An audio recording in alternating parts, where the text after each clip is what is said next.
This is the Sunday stream opening song because the other song is copyrighted. La la la la la la la la la la la. Oh look, here comes Dog Cat Fox. Hi, Sky. Good morning, everyone, and welcome to a supplemental Sunday stream. Several of you notified me, some of you very industrious individuals, decided to go watch the presentation all by your lonesomes, and you discovered the Q&A portion, which I didn't even bother to think about. Apparently the Q&A portion is very interesting. So for those of you that saw the Sunday stream 2 days ago now, because it's Tuesday now, this is just a little follow-up. I figured it wasn't worth waiting until next Sunday to do this, because, you know, I'd like to do a full subject on Sundays if I can help it. So here's a little extra. I'm only going to go for maybe an hour in real time. I just happened upon some downtime, because literally my work computer network is down, so I can't really do any work this morning for a little while. So I figured, what the heck? Anyway, that's all the preamble I'll give you on that. But who's joining me for this impromptu surprise supplemental stream? Let's see, who is here? Ken Elliott, Random American, Bridget, Raziel, Roger Reynolds, J2022, Mike Savage, Brittany Holland. Good morning. For those of you who I ambushed with this, I apologize for the impromptu nature, but hey, them's the breaks, and here it is for posterity's sake. So, with that, I guess I want to have the music on a little bit. So maybe I'll turn it down just a smidge. Just to have something in the background. I feel like too much silence. Now that I have this option to have background music, it just feels obligatory to me. But anyway, so I'm starting at, 38:04 in the hour-long presentation. This is exactly where the Q&A portion starts. So I did skip over some unknown amount of extra lecture on her part from where we left off on the Sunday stream. I have a feeling we didn't miss much, but now comes the randomness of her audience, who are all looking to become, I assume, better white allies.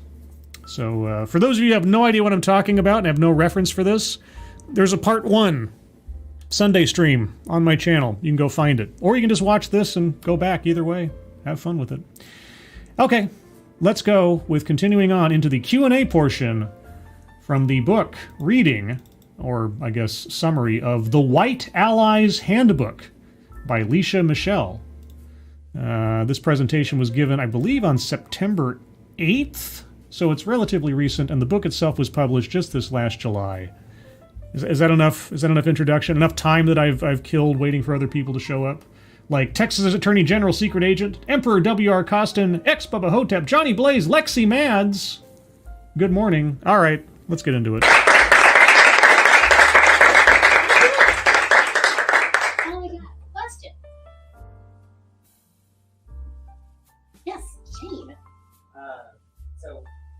Okay, maybe I need to turn the music off, because this, man, they filmed this thing on a fucking potato. I tell you what, a potato camera, potato microphone, so I'm going to have to strain to listen to some of this audio.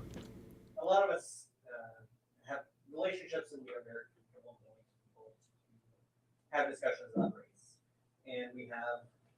Something about, a lot of us have relationships, a lot of us have discussions about race. If you can hear it, fine.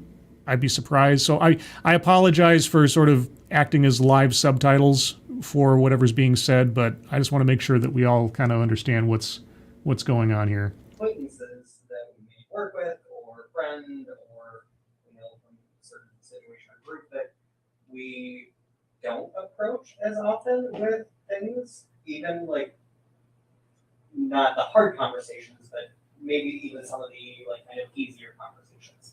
How do you start to transition a relationship into a relationship that you can have difficult conversations? So with acquaintances, Oh, is she going to help out and repeat it? Okay. not necessarily people that you know well. Okay, maybe not. Okay, so he's apparently asking, how can you transition a normal relationship into one where you can have those difficult conversations? Or courageous conversations, as the case might be. Glenn Singleton, hello. I guess that's his question. It's like, we have all these acquaintances, we have all these relationships, but how do you transition into a relationship where you can have those difficult conversations about race? Technical conversation. So with acquaintances, not necessarily people that you know well, Yeah, like I'm thinking. like a coworker? Correct. So, Yeah.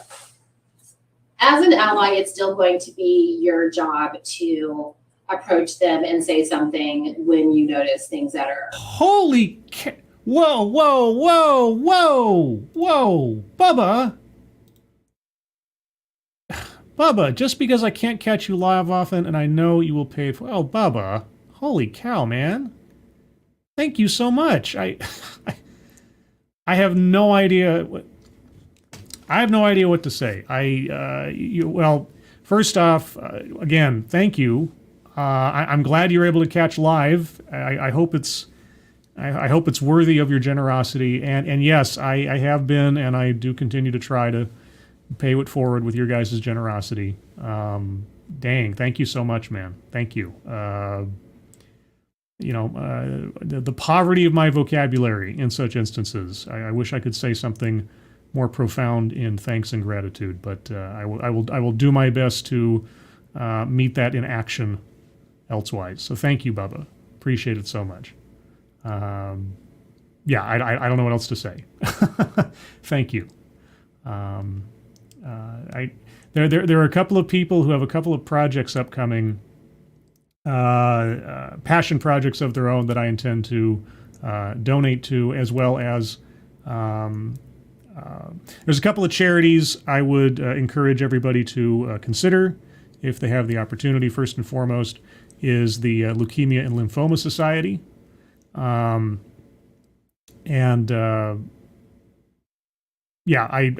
had a friend of mine who several years ago passed away due to leukemia, and I have made it a point every year to donate as I'm able to that charity. So if you happen to have the opportunity to, please check that out. And secondly, there's the American Spinal Cord Injury Association. I believe that's the correct naming of it. This is more on behalf of Ranting Monkey, at least in spirit, because I know his situation is such that his condition is probably not any more treatable than he already has coming to him. But on his behalf and inspired by him, I've made several donations to that association as well. So if you guys happen to be able to, consider those. And thank you, Bubba, again. I will do the best that I can. All right, so with that, I'm going to back up a little bit. Apologies. What was her advice on conditioning your coworkers into having difficult conversations? So, as an ally, it's still going to be your job to approach them and say something when you notice things that are problematic. So let's say that, let's move away from racism. Let's say if someone makes a sexist comment or makes a sexist joke in the workplace, it's your job to say, hey, that is unacceptable, and you might report them at that point. You might report them. I mean, all depends on the context. But yes, if someone is acting in such a way that is unprofessional in the workplace, that would, by any reasonable measure, violate workplace policy, or even risk some kind of legal action, then yeah, you report that to HR. It's got nothing to do with being an ally, right? There's no separate class of attention to that kind of event in the workplace, especially. Okay, so because the workplace, if you're there in the workplace, you all share the workplace. The workplace environment is one that you all have to experience, right? It's sort of like my right to free speech is your right to free speech. An infringement upon your right to free speech is a direct threat to mine, because then who decides and who arbitrates what is correct or appropriate speech? If I have to be in the same workplace as someone else, then that environment is one that I have to share with you. And so if you are being unfairly treated by someone, demonstrably unfairly treated, well, it is incumbent upon me, if I want to retain an environment that I feel comfortable in, that I expect the same of everybody else. So That has nothing to do with being an ally, and it certainly has nothing to do with being any particular race.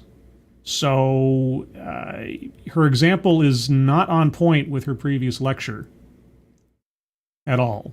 Take it out of the workplace environment first and foremost.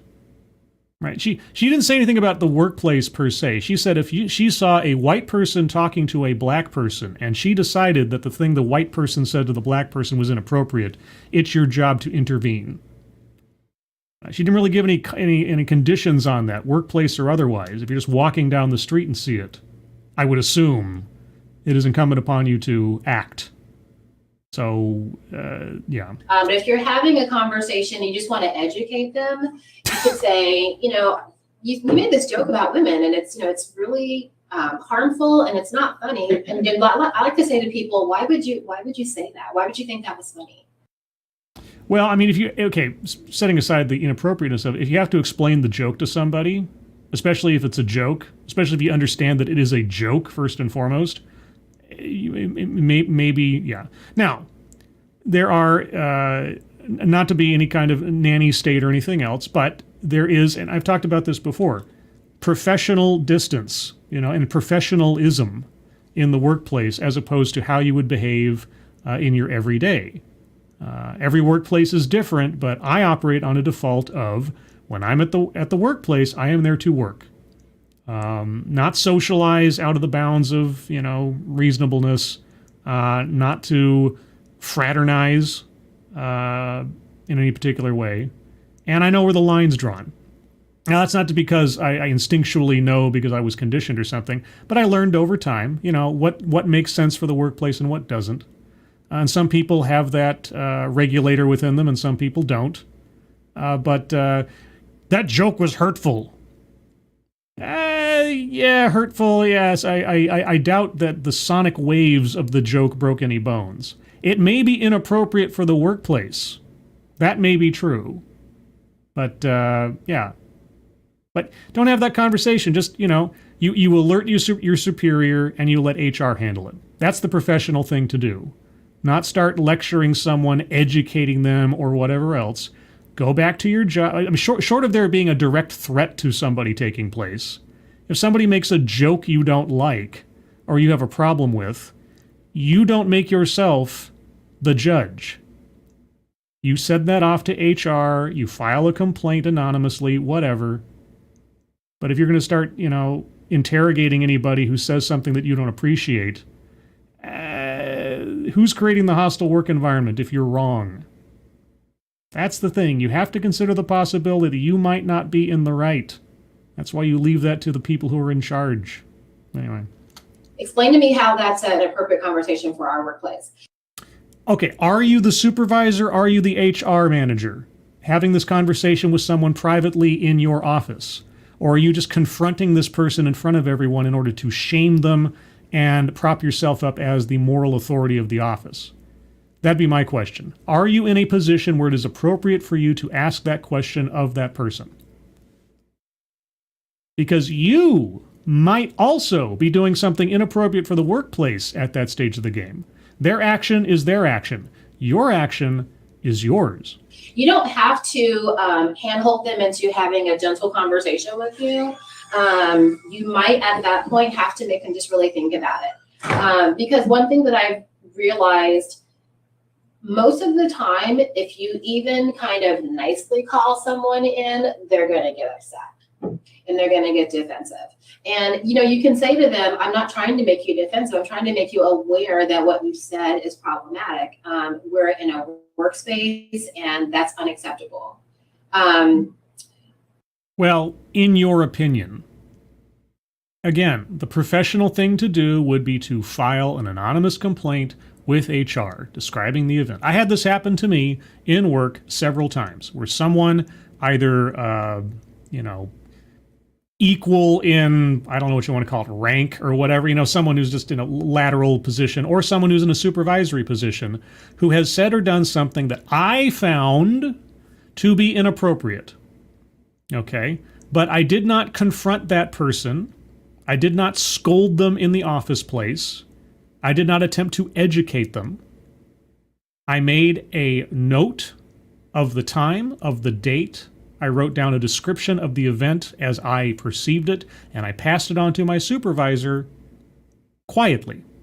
And I let them handle it. That's the professional thing to do, right? Because if I'm not their supervisor, if I'm not HR, and certainly if I'm not taking them aside away from everybody else to have this conversation, difficult or otherwise, it's not my place to confront them.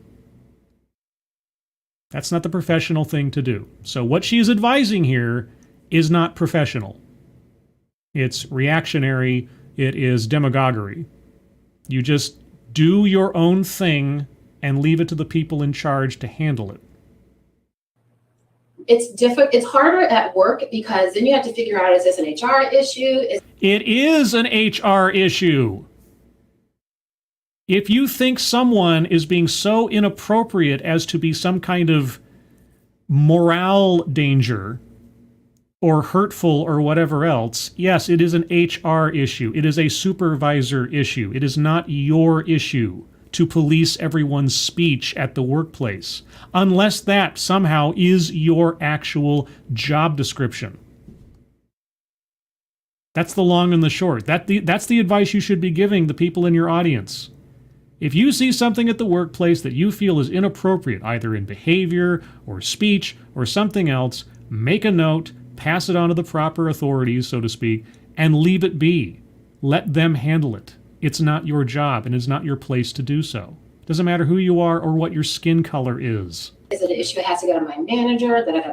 Yes. But if it's someone that you like at work and they're kind of sort of a work friend, I would pull them aside and say, hey, that's not acceptable, and you might get in trouble for saying things like that. Okay, if they're your friend outside of work, if you have a relationship to them that either supersedes or is extra onto the work relationship, yeah, maybe you could do that outside of work hours, but certainly not in front of everybody. That might be fine, depending. Okay, but yeah, first and foremost, especially if it's just a coworker you don't have a direct relationship elsewise, no. And see if they understand exactly why they even said that. Do you understand why you said that? Do you understand why you made that joke? I was trying to make somebody laugh. Well, that's not acceptable. Because I say so.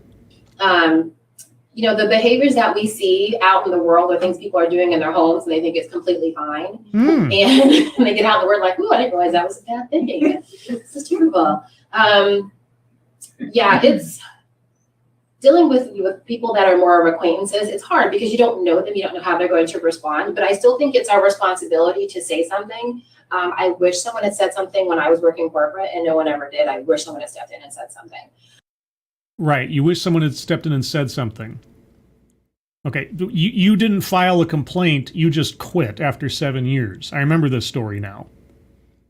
Somebody who was liberal said something that you won't tell us that you didn't like, but instead of going through the proper channels, you waited to see if anybody else would stand up for you, and when they didn't, you quit. I mean, I don't know if that's what happened, but that is the chain of events as she relayed them to us in the previous part of this. So if no one stands up for you, run, is the lesson I took from your anecdote. If nobody there is going to agree with you outright and stand up with you or for you, quit. But I think a lot of the reason that we stay quiet is we just don't want to be involved. We don't want to get in trouble. We don't want to have to be responsible for anything. But as I've gotten older, I've just realized that I don't have the ability to not say anything anymore. And so I'd rather err on the side of someone thinks that, I'm problematic versus me keeping my mouth shut and letting something like that happen.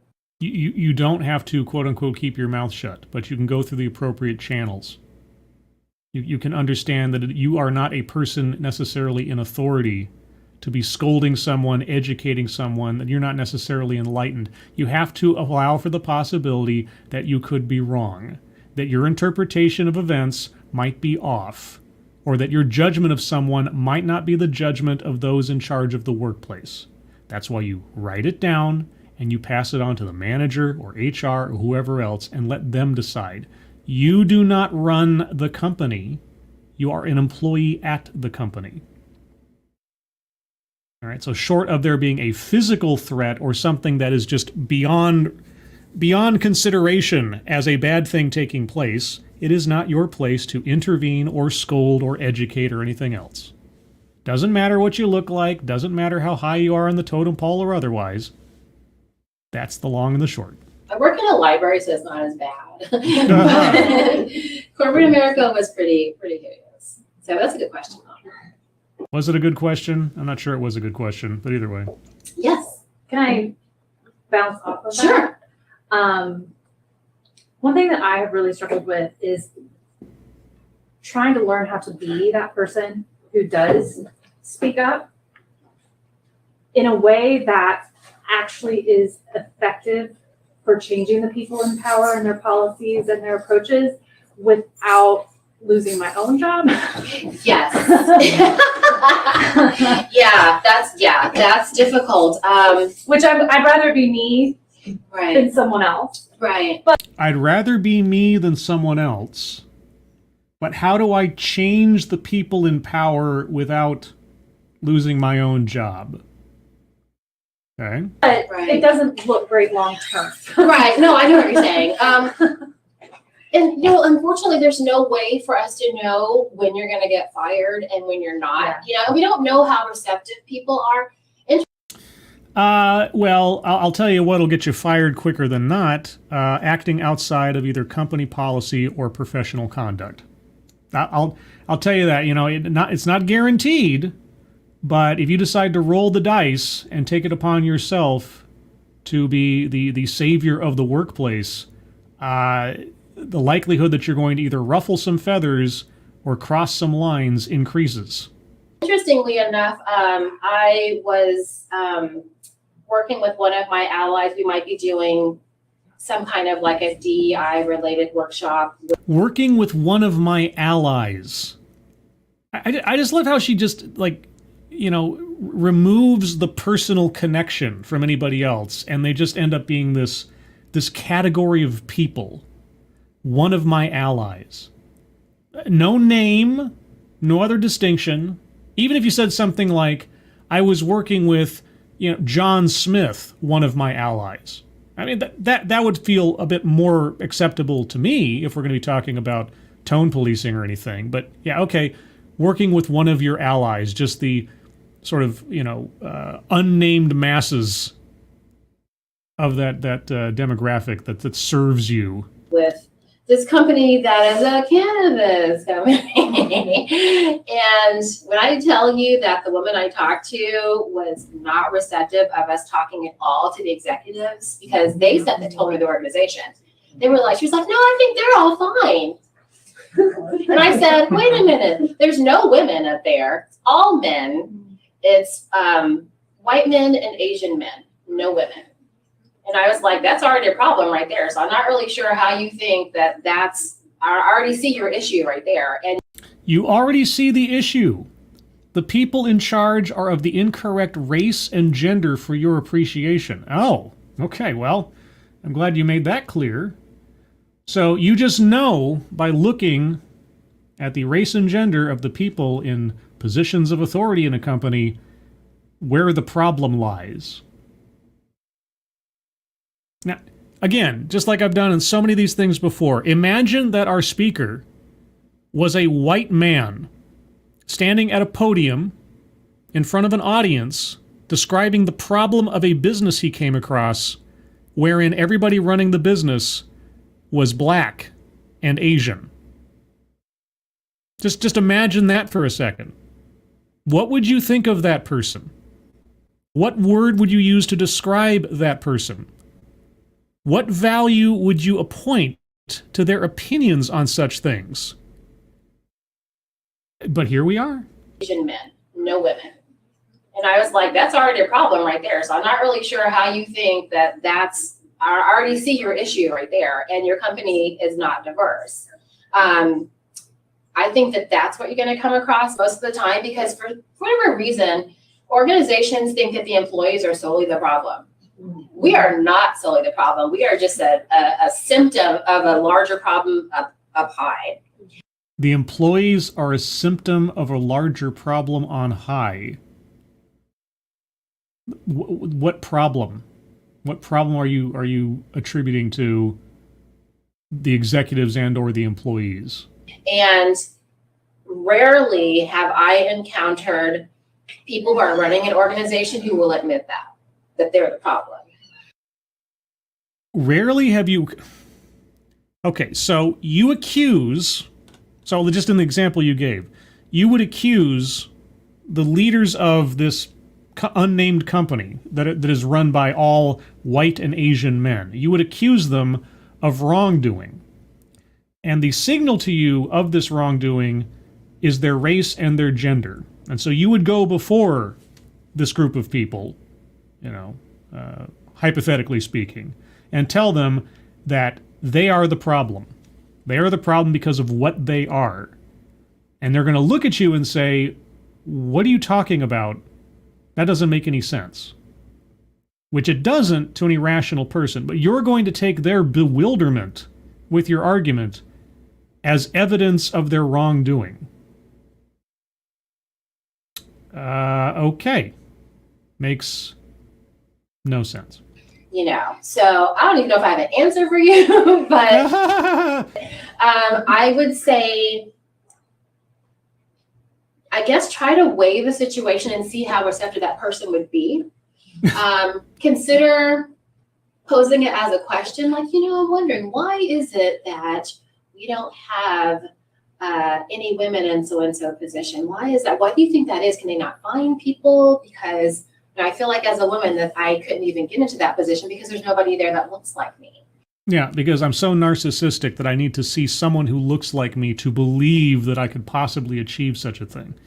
I need to see my reflection in something before I'll feel happy. Why aren't there a lot of women there? Yeah, there's no subtle accusation there of sexism or anything else that someone is going to be defensive by, No, it's just like, Pose it as a question and see how they answer. Yeah, pose it as an inquisition and see how they answer. And what answer would be acceptable? Here's my question to you, rhetorically speaking. If you were to pose that question to the leadership of the company made up of Asian and white men, what answer would you accept? Is there an answer you would accept? Could you imagine an answer that would be agreeable to you? Because if you're asking a question where there is no right answer in your mind, then you're not actually asking a question. You're making an accusation. So I'd just be curious to know, is there an answer that our speaker would accept? That might be a better way to get in and not make them upset with you. But like I said, I don't think that most organizations are super open to recognizing that they are setting the tone of their company at the top levels. Setting the tone, the skin tone? I think it's easier to say that the employees are all terrible and we got to fix them. And that's really never the case. It's never the case that the employees are terrible and we need to fix them. Right, so if someone accuses the leadership of sexism and or racism on the basis that the people in charge are a particular race and or gender, they don't know anything about their character, they've got no estimate otherwise, just that what they see does not make them happy. Maybe there is something wrong with the employees at that point. Maybe the employee in question is a racist and or a sexist. Just maybe. You're welcome. Yes. This might be kind of a silly question, but It's not. how do you recommend finding your local racial justice groups and avoid joining them? I feel like I know about what people are doing, but I don't really know, how do I join your organization? Or how do I Google for Right. How do I join your organization? Well, the first thing you have to do is grovel at her feet and admit your wretchedness inherently as a white person. I think that's step one. Or buy her book. Buy my book. Buy my book. I would say look on some social media sites. I would do Facebook first. I would look on Twitter. I'd look on Instagram. Most of them have pages on there. You could Google, racial justice group St. Louis, and you're going to get like witnessing whiteness. You're going to get we stories. You're going to get. I'm sure there's a Black Lives Matter chapters here. I'm sure there are. Witnessing whiteness. I think I've heard of that before. I think I have to look them up. Maybe I've got my Sunday stream topic already. If I can find a presentation from Witnessing Whiteness. Oh, I wonder what that's like. You also will probably get offshoots of some of those organizations where they are really focused on ally work. Because I know that St. Louis over, the past, 7 or 8 years has been exceedingly active with protesting and marching. So those organizations are still out there. My guess is that they are on social media having discussions. I would check there. Here's my question, and it's one I've had for several years now.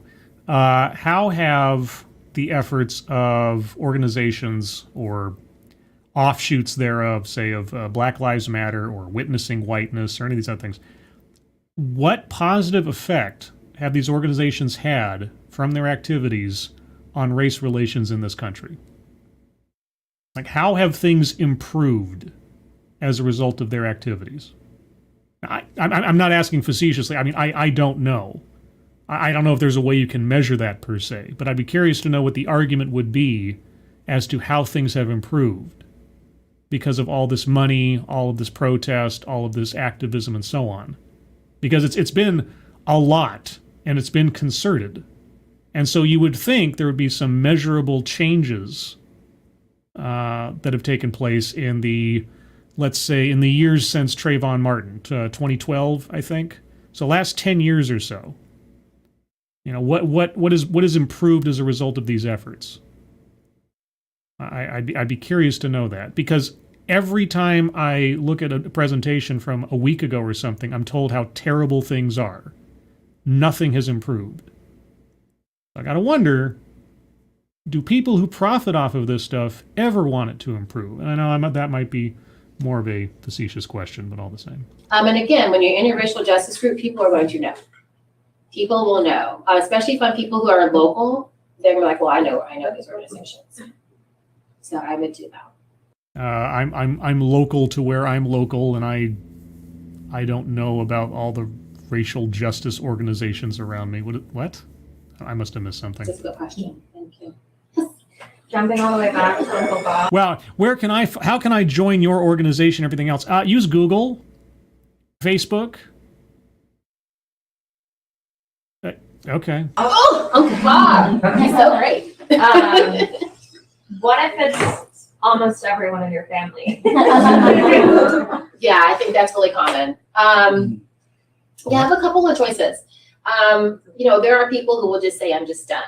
I don't ever expect people to do that. I'm not going to ask you that of you. But Wait. You did ask that of people. Okay, so the lady asked about what if everybody in your family is, I'm assuming, not of the right way of thinking. Okay. You did ask that of them. In the first part of your presentation, when you talked about allyship and you talked about people burning out or getting tired or wanting to hang out with their friends or family, you said that was not allowed. That was not permissible. That this work is unending, lifelong. You have to be committed, etc., etc. You already indicated that a better way to move is to separate yourself from the people in your social group and focus totally on the work. But now you're not expecting anybody to just step away from their family. Okay. But you get to be the person they hate to see coming for Thanksgiving. I am. Okay. Wow, what a wonderful place to be. They get to be the person that they hate to see coming during Thanksgiving. Because you're a scold. You show up to a family event getting ready to judge and lambast everybody over things that you disagree with them on. Rather than setting aside such things for a simple family gathering to enjoy each other's company as a family, you get to enjoy being the person they don't want to see coming. I mean, don't get me wrong. If you hate your family, if you and your family for whatever reason are estranged and it is more stressful for you to spend time with them than not, then don't. There's no obligation to. But if you're looking forward to showing up at a family meeting because you're going to be the crusader for truth and justice, yeah. What are you going to accomplish? I guess that's my question. What is accomplished by doing that? If you know that your family and their ideas and their thoughts are so entrenched that they cannot be changed, what's the point of creating conflict where there doesn't need to be any? You know, either remove yourself from it completely because you don't want to be around them. And I've had family members and I've known people with families that don't mix and it's no fun, so just don't do it. Or if you can show up, just show up and enjoy it for what it is. That's it. And if that's the best you can do, then that's what you do. You're the person like, oh, is she coming? Dang. Like, that's the person you want to be. You want to be the person that people are not happy to see. Okay, got it. All right. Yeah, that's the person you want to be. If they're not willing to be educated, then you have to be instigator. That's what it is. If they're not willing to be educated, you have to be the instigator. Educated in the way you think. So, I'll tell you what. If someone in my family showed up to Thanksgiving dinner advocating for and proclaiming the ideas and principles provided us by our speaker in this talk, she's right. I would not want to see that person coming.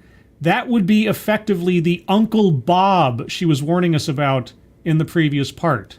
You know, the dyed-in-the-wool racist coming to family dinner. Yeah. Specific to, I won't let my kids be around you. I don't have kids. I could in the future. You know, like, where is that? Because, like, I don't want to not see my whole family. They're okay people. They're good. They're nice. But they don't do their work. Yeah, so They're good, they're nice, but they don't do their work. I don't have kids. Someday I might. And my family's good and they're nice, but they don't do their work. Good gravy. I would say if you have a child in the future, be very aware of what is said around that child. Yeah. And then in their presence, shut it down so that they know that's unacceptable. Yeah. It's funny because I don't think that most parents really realize how much those kids' grandparents affect what those kids believe. Mm-hmm. You know, and while it's easy and I think kind of naive to say, well, they're liberals, they couldn't be racist. That doesn't matter at all. You know, I mean. Oh no, I'm well aware that someone simply classifying themselves or by their voting record could be considered a liberal is somehow immune from being a racist. Oh, I'm well aware. I mean, I've watched your talk, so there's evidence right there. I mean, some of the worst people I've dealt with have been on the left. I would love to know what a person worse than your own estimation of yourself on the left looks like and how that squares up against what you've been putting out in this presentation alone or in your book. Man, that's like being insulted by the devil or something. Because they already assume because they're voting properly that they don't have any issues. And it's like, it's lovely that you vote that way, but you still say these terrible things. Yeah. Oh, you're voting properly, but you're not saying the things I appreciate. Voting properly. Oh, okay. So, I'm not saying that you have to completely disown your family, but just be aware when you have children that, whatever your family's saying, your kids are going to hear it. And if you don't say something, that members are going to start picking that up and believing it. Uh-huh. Yes. So when it comes to like affinity groups, for example, I really support this organization within my industry called Sisters of the Skies, which is— What's your industry? Aviation. Oh, excellent. Yeah. Okay. So Aviation, Sisters of the, I think you said Sky or Skies? Affinity group. Okay. So they promote and mentor Black women to become pilots, which is awesome. That's amazing. Sisters of the Sky promote Black women to become pilots. Okay. A hell of a lot more pilots. I would love for them all to be Black because hello, it's a white male It is. industry. It is. Right. I would love for all the pilots to be Black because it's a white male industry. Okay, well, if the aesthetics of the pilot are most important to you, keep going. Okay, you've got a shovel for a tongue. Keep digging that hole. Yes. When I'm supporting these groups, I need to know. First of all, I just don't want to throw my money at them because that is important. But it's Well, also money's good. Jen. money's always good. Yeah, money's good. I have a book to sell. Buy my book. Buy my book. But I also don't just want to be like, okay, well, I've given my $50 a month. That's it. I'm done. But I also want to be aware of I'm in someone else's space, right? So I want to speak up and I want to be the good ally, but I don't want to like overshadow. Right. So, they have meetings and you're going to them, or like, how are you? They have like galas and stuff, but in that sense, I don't want to show up and be like, oh, hey. Woohoo, yeah. Yeah. 'Cause Yeah, I can't see the person asking the question. I can only assume that the person is white by the way that they're classifying themselves as having to be subservient and deferential to whatever group they're showing up to. Okay. I don't want to be performative, right? Right. Don't want to be performative. Okay, so if I give money and I attend events, I don't want to stand out because anything I would do would be performative. Like you're being false? You're being a poser or something? I mean, I don't know. If I've given up my hard-earned money to an organization and I take the time to show up to their event to support it, I don't think that's performative. I think at that point I should be accepted as a supporter. Unless, of course, I guess if I'm white. Okay. But in that case, I would ask them if you can come because they very much may want you to be there. Sure. Ask if I can come. If I've given money to an organization and I've joined an organization on their Facebook, on their registration, whatever else, ask permission if I can show up to one of their events.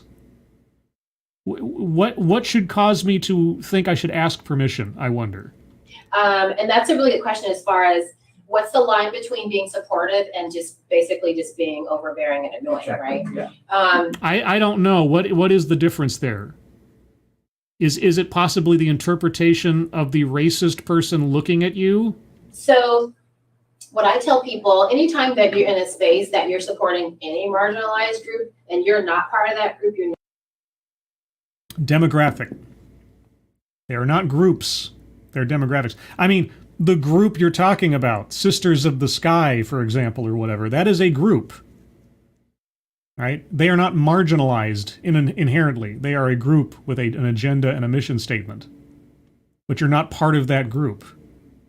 Right? There's still a line of distinction, and that distinction is skin color. You're not a part of that group, so you inherently don't belong. And you need to understand and accept that. You're in a space that you're supporting any marginalized group and you're not part of that group, you're never going to be the loudest person. If you are, that's a problem. You can't be the loudest person if you're not part of that marginalized group. Always remain humble. Always remain deferential. Always scrape and bow if you're not part of the marginalized group. Do not think of yourself as significant enough to use your voice. Ask permission. Okay. So you need to be there in a support role. If it's something where they're protesting or marching, you need to be passing that mic when you can. I tell people also, like, if you have ways that can kind of get them in the door of organizations because you work there or you know people there, that's how you're going to support those organizations. I bet they want you at that gala, though. Okay. I would just ask. I'm sure they would want you there. I'm a member of the organization. I give money to the organization. I give my time to the organization. can I come to the gala? Is that okay? I don't want to intrude. I wouldn't want myself to disturb you. You know, I wouldn't want to be out of place. I wouldn't want to, add any diversity to the event that wasn't wanted. You just don't want to ever be like the main person of a group that you're not part of. Like if they're a meeting, if there's like a Black Lives Matter meeting, nobody wants to hear like the white person up here. You don't want everyone to know. Yeah. It's a good question. Right. You never want to have someone who does not belong to the racial demographic that is the focus ever being center of attention, a leader, in charge, participatory, outspoken. No. Everyone must know their place. There is a hierarchy. There is a test for who matters. There's a test for whose life matters more than someone else's in those instances. Yes. There's a similar question online. Mm-hmm. Denise asks, does allyship ever become saviorship? Yes, all the time. Does allyship ever become saviorship? I don't know. What do you think? Oh, wise one. When do white people know we've crossed the line? Or is it okay in some circumstances to cross the line? No. Thank you for your question, Denise. No, it's never okay. It's never okay. Okay, where is the line? What constitutes a good level of behavior? Where is the line? Describe the line. Describe the line. What is that line? That's interesting. I should have covered that in my talk. And yeah, that happens a lot. And these are the ways that I see it. So when I've had to call white women in particular out about that, it's because they're treating me like I'm a child. Oh, is that it? Oh, are they treating you like you're a child? Oh, like you inherently need help. Like you inherently need other people to speak up for you or you'll quit your job.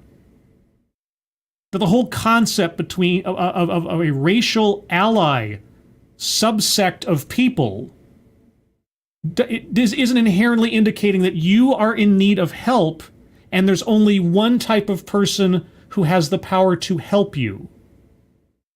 You have already infantilized yourself with this entire concept. What are you talking about? Treating you like a child? You want to be treated like a child, but you also want to be elevated as a guru. You want the best of both worlds. You always want to be seen as a victim in need of assistance, but you never want to be questioned. And anything you have to say has to be 100% right.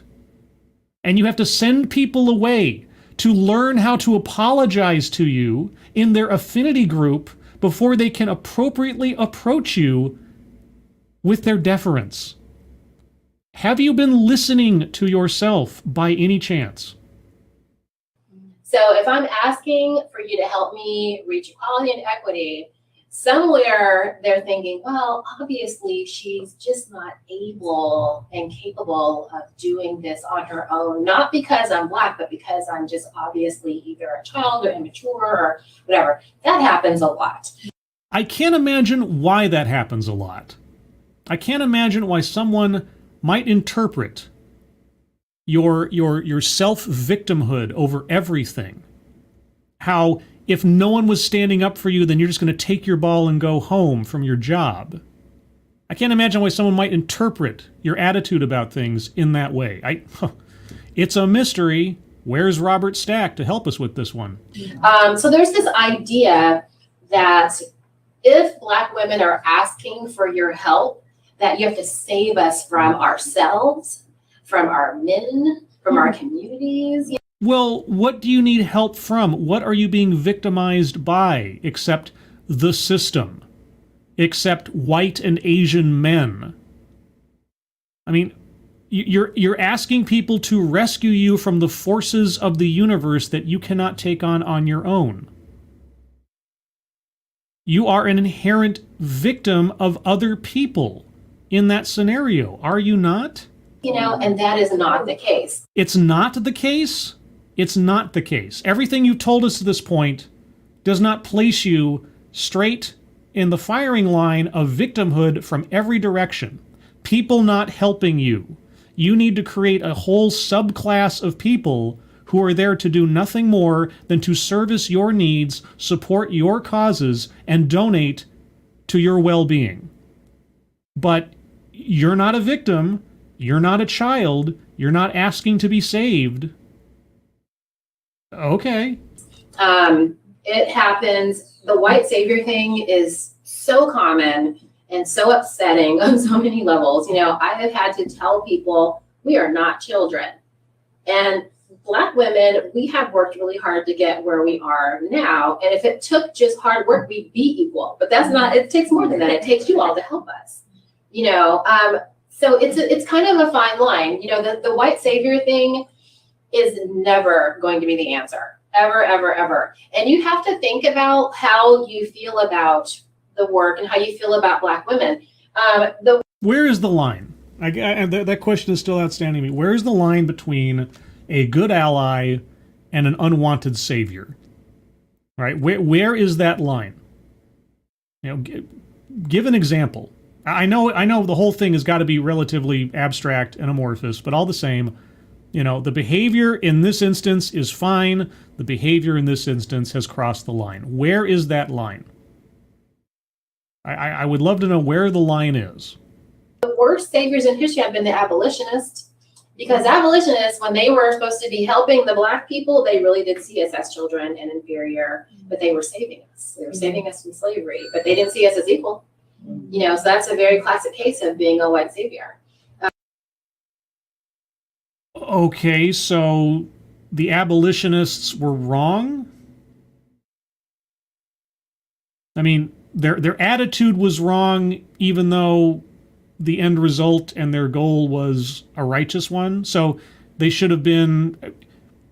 Okay, I guess my question would be, if you could go back in time and educate the abolitionists, you know, what would you require of them to do differently or behave differently to still achieve the outcome that I think most people can agree was a good one, the abolition of slavery, but they didn't do it in an attitude that you liked? I'm confused. It must be because I'm white. You know, modern times, I mean, I've had that conversation multiple times about why it's a problem if you don't see me as an equal. How can I see you as an equal when you're asking me for help you somehow cannot get on your own, and specifically when you when you separate me on the basis of race? You do not want equal. You want a hierarchy. You've already told us that there is no way that I, as a white person, could ever understand your experience. That your experience is always going to be some kind of mystery to me, that I have to be educated. I mean, everyone else is ignorant. You retain and possess the secret wisdom. You have to educate others on how best to behave. If you see a white person and a Black person talking to each other, you have to assume that the white person is going to say something out of bounds. You're not policing the Black person in your own example. No, you're waiting for the white person to say something inappropriate. You do not see people as equal. You see people as colors. You have to give a little to get a little. Treat people as you would want them to treat you. Do you want people to treat you as an individual or as a color? Because you're treating people as colors. You're treating people as demographics. I was working with a white ally. Not a person, but a thing. You know, and, you know, I tell people, look, I have 2 advanced degrees, pretty smart person here. You know, if I were white, I would be further ahead in my life. But oh. No, so wait, you have 2 advanced degrees. Are those degrees in what? Library science by any chance? Are those degrees in library sciences? You'd be further ahead if you were white. Further ahead in what? A librarian? I mean, you quit your job. You quit your 7 years job in corporate because no one was standing up for you when a liberal guy said something that made you feel bad, whatever it was. Did you choose to take yourself off the corporate track? Or were you forced to do that because no one was agreeing with you? Because I have black skin and I've have had a lot of obstacles because of that, I'm reaching out to you as white people to help me reach equality. But it's not because I'm less than you. It's not because you're less. No, I don't think you're less because you're black. I don't think you're less because of anything having to do with your physical makeup. I don't think you're less. I think your ideas are dumb. I think your ideas are regressive. I think your attitude towards other people is divisive and racist and sexist. And I think it's demonstrably so by your own words. P-Dog Knight, who you guys might know, he put a comment on the first video, and he listened to this, and he went like 5 or 6 minutes into the presentation without actually looking at the screen, or he's just listening to it, and he had no idea what the race of the lady was, right? And that's the thing.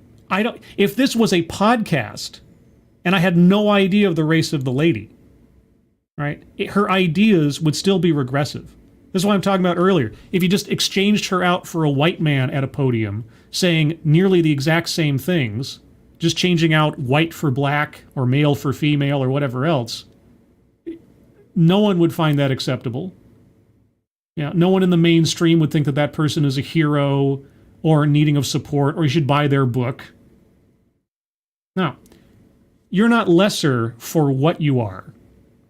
You are assessed on what you do and how you treat others. And you're treating other people on the basis of a racial class system. There are servants and there are equals.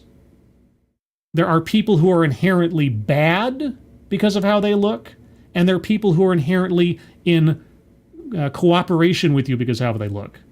And after that, it's only a matter of how subservient are they to you? Who is an ally and who doesn't agree with me? That's what it comes down to. That's what you've told us so far. All right. And your way of thinking in separating people out on the basis of race, treating people differently because of what they look like, assuming a flaw or a moral lacking in people on the basis of their skin color, yes, that is a lesser way of thinking. That is regressive. That is old school, old-fashioned, round file territory. Or should be. I would hope. It's obviously not. But there you go. And that's, and it's frustrating because that, to me, that is absolutely a form of racism. You look at, and if you look back at, slavery, we were looked at as children. Black people were looked at as less than human and children. And you look at white men as inherently villains. And you look at white allies as inherently servants. Or people that need educating, who are obviously and forever ignorant as compared to your wisdom. How is that any different? How is that mechanism any different from what you're talking about? A lot of times. So to me, it's just kind of like an awful flashback of those times when you say you have to swoop in and save me. So it's really frustrating. And that is something that anytime you hear or say it as an ally, you have to call that out. And they're really blatant about it. You'll hear it like, oh God, it's really blatant. It's really blatant. You'll know it immediately. Yeah. Yes. Going back to the idea of like any group is not a monolith, including Black people. Mm-hmm. Uh-oh. Going back to the idea that any group is not a monolith, including black people. Okay. Mm-hmm. Whatever group you're being an ally to or with. I oftentimes feel like I have experiences where people have different ideas of what they want an ally to be. And so within a group, your allyship that matches what somebody's asking you to do is angering somebody else or like not what they want you to do. And so how do you navigate like those types of situations? You mean there's not one way to help? Yeah, what happens if two people who you are there to support have different interpretations of what you're supposed to do to help? I mean, you have to defer to them first and foremost on the basis of what they look like, depending on what kind of ally you are. What do you do when you get mixed signals from your supervisors? That happens all the time. It happens all the time. I would say in that case, you have to figure out, and again, this is something you work with your affinity group with, figure out the... Wait. Work with the affinity... Wait. Okay. Okay, I'm just going to put this as bluntly as possible. I am a white ally, and I have, for the sake of this example, I have 2 black people who I am there to help, not because I think that they need it, but because I'm there to help, because I know that they need help, not because they're children or can't do it themselves, but because they just need help. Anyway, I'm there to help 2 different black people, and black person 1 says, I need you to do X. And black person 2 says, well, no, X is bad, I need you to do Y. Okay, so if I get 2 conflicting sets of instructions from people I am honor-bound to defer to because of what they look like, I am then to retreat to my affinity group, which is made up of all other white people. Okay, just want to make sure I understand. So I have conflicting instructions. I stop, I step back, and go to my affinity group, and then... things that are common. Wait. Sorry, let me back up a little bit. I would say in that case, you have to figure out, and again, this is something you work with your affinity group with, figure out the things that are common. One thing that I've come across, because I have an education background, so to me, allyship is all about educating white people. Yeah, nobody's a monolith. I'm not denigrating anyone inherently on the basis of their race. That would be bad. But allyship is about educating white people, because white people are inherently ignorant of whatever brilliance I have to pass on. Okay. But there are people doing the work. There are black women doing the work who are rightfully so furious. Rightfully so furious, doing the work. Okay, furious over what? And they don't want to educate. They're just like, I'm just gonna be really angry. I'm gonna be really punitive. That's not my way. That's not your way. Okay, so are you then decrying that way of behaving? Okay, are you discrediting that way of behaving? Or not? Because if that's not a productive way to do things, then that would be a wrong action. Now, I wonder if our speaker would classify it as such, given the source of such behavior, or would that indemnify them from criticism? But I'm also very much understanding that is their way. Okay, so their way is acceptable, it's just not your way. So putting up your hands and saying it's not my job to educate you, that's not how I do it, but I understand why they do it. So you're not going to put whether that's actually productive or acceptable, because if allyship is all about educating white people, and someone who obviously can't be a white person decides not to educate white people, then they're not participating in effective allyship, right? Or am I missing something? So it's justified. If that were the situation, and you were in both groups, you have to decide for yourself, like, what do you want? If you're looking for an education, you're probably going to have to go someplace else. What? No. She asked if 2 people in the same group are telling me 2 different sets of instructions that conflict with each other or somehow, annoy or anger one of the other people. What do I do? So now I'm going to have to decide for myself and look somewhere else? What? It really depends on what kind of ally you want to be. And No. I'm trying to be a good ally, but I've got people telling me 2 different ways of being a good ally that conflict with each other and or, cause upset. So your first idea was to go back to your affinity group, talk to a bunch of white people. Now I have to decide for myself what kind of ally I want to be? Okay, well, if I have person A telling me X and I have person B telling me Y, and they both want me to do the thing, but not the other thing from the other person, what? What do those qualities look like? So you don't have to stay in a group if you think it's not really aligning with what you think an ally should be. You're right. I am not obligated to stay in a group where I don't feel comfortable, or there are people there who are looking for me to help, but I don't feel like I want to help anymore because of the way they're treating me. You're right. I'm not obligated to do that. Thankfully, there's at least that freedom. Unless you've been beaten down into believing that you are a lesser being because of your skin color, and other people with a different skin color know more than you do inherently and are smarter and wiser than you are, because you always need to be educated. So if I actually believe that of myself, how much willpower do you think I possess to remove myself from such a situation without making myself look like I'm being a racist, or I can't do the work, or I'm not a good ally?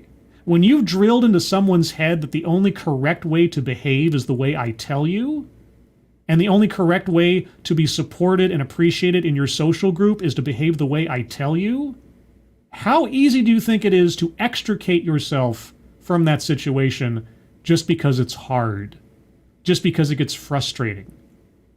What were you saying earlier about burnout or wanting to take a break? Yeah. Did I say anything about this sounding like a cult more and more? Because there are just core things that you should be doing as an ally. And one of the things that I say very adamantly is that any group out there, I don't care what marginalized group it is, if the idea is to punish your allies, then that's not something that I'm interested in. I want everybody to have an opportunity to do better, be educated. We need numbers. So I'm not. You're not there to punish your allies, except to tell them that they are uneducated, that they lack inherent knowledge because of their skin color, that if they say something out of line that you've deemed inappropriate, they have to wait, go back to their affinity group, come up with an appropriate apology before they can approach you again to seek your forgiveness. But you're not punishing anybody, right? And you're not there to educate them when they misstep per your own requirements.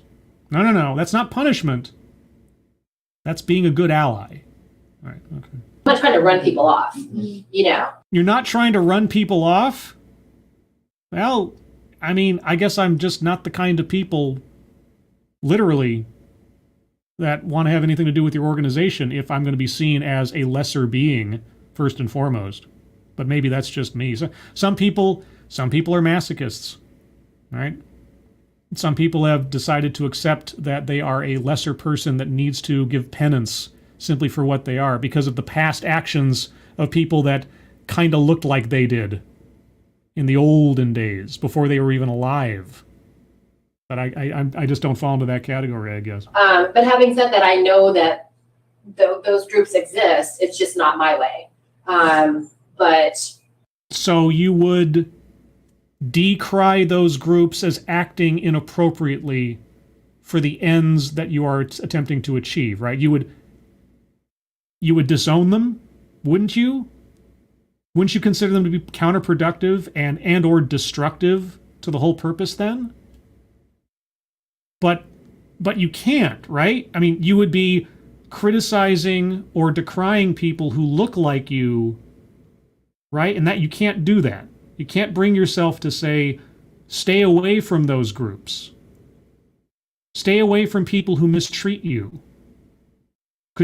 I would love it if she would at least do that, right? For whatever else I think about her own methods or whatever else, if she's classifying herself as a reasonable leader or participant in this, and there is a way to be an unreasonable leader or participant, can she at least advise stay away from groups like that? Or stay away from leaders that behave that way? can she? I would be surprised if she takes that step.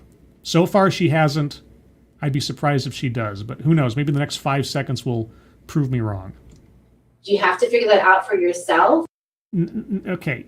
You can't advise them to stay away. You have to figure that out for yourself. Do you want to stay with an organization whose leaders are mistreating you and punishing you, or do you want to stay with an organization where they're not? You have to figure that out for yourself. I mean, it is absolutely true. They do have to figure that out for themselves, but you can't give your opinion. You can't give a warning. You can't give advice as to stay away from groups where that's happening. Why? And decide kind of, also what's moving you forward. Is that group actually moving you forward? Some of the things that will be different will be so vastly different that you'll know this one's not going to help me, but this one is going to help me. Is that group moving you forward? Wouldn't you say that any group that behaves in that way is inherently counterproductive to the goal? Wouldn't you say that any group that is punishing their allies is inherently a bad organization to be a member of? Why can't you just say that? Why can't you just say, if a leader of an organization is punishing you, is harassing you, is making you feel unvaluable, or of no value, why can't you just say, stay away from those organizations? You have to decide that for yourself. You can't just, okay. It is okay to leave that group and go someplace else. That's why I said have multiple groups, because one of them you probably are going to ditch and be like, no, that's not going to work. Oh, join multiple groups? Okay, so again, if I am being talked down to by one of my betters because I am inherently lesser for what I am and I can't take it, what is that confession? What am I acceding to by taking that action and retreating? What does that say to my peers? What does that say to anybody else in the community to which I am attempting to become a member in this philosophy, do you think? And it might just be because the dynamic in there is just so toxic that you just, you're not getting what you need out of the group. And we all know that being able to manage an online group is extremely hard. So, it's really difficult, and sometimes it just gets out of hand, and it's just a space where nobody's learning and everyone's just infighting. And that's obviously not a space where you're going to grow as an ally. Okay, well, you're obviously right. Also, an online group is hard to manage. It depends on the online group. I managed an online Star Wars fan club back in like the 90s or something, and it's only as complicated as you decide to make it. But yeah, if all you're doing is just message boards and sniping at each other and putting up moral tests one to the other about what you're going to say, do, or otherwise, or donate to.